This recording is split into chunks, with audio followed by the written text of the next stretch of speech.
ব্রিজভূষণ শরণ সিংহের গ্রেপ্তারের দাবিতে প্রধানমন্ত্রীর কাছে স্বাক্ষর সম্বলিত পত্র পাঠালো বামপন্থী নারী সংগঠন। রেসলিং ফেডারেশনের সভাপতি ব্রিজভূষণ শরণ সিংহের গ্রেপ্তারের দাবিতে ক্রমান্বয়ে বিভিন্ন প্রকারের প্রতিবাদ কর্মসূচি গ্রহণ অব্যাহত। এবার ব্রিজভূষণ শরণ সিংহের অনতিবিলম্বে গ্রেপ্তার দাবি করে স্বাক্ষর সম্বলিত পত্র পাঠালো সারা ভারত গণতান্ত্রিক নারী সমিতি পশ্চিম জেলা কমিটি। অতিরিক্ত জেলা শাসকের মাধ্যমে প্রধানমন্ত্রীর উদ্দেশ্যে প্রেরণ করা হয় এই পত্র।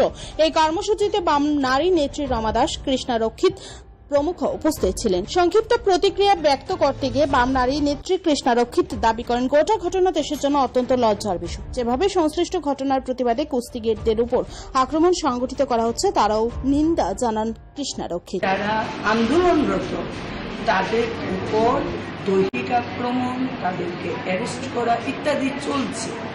আপনারা লক্ষ্য করেছেন যে আমাদের দেশের নামি দামি খেলোয়াড়রা আজ তাদের জীবনের প্রাপ্ত যে পদকগুলো এগুলো গঙ্গা জলে ভাসিয়ে দেওয়ার সিদ্ধান্ত নিয়েছে।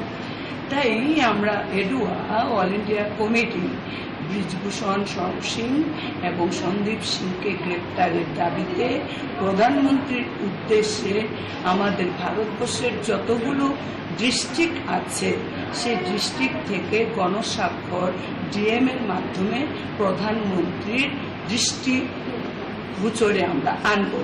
এই কর্মসূচির অঙ্গ হিসেবে আজকে আমরা পশ্চিম জেলা শাসকের কাছে এসেছি।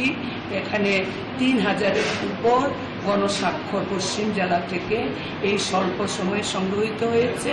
এটা ওনার মাধ্যমে আমরা প্রধানমন্ত্রীর নিকট পাঠাবো। Bureau report, Tripura news.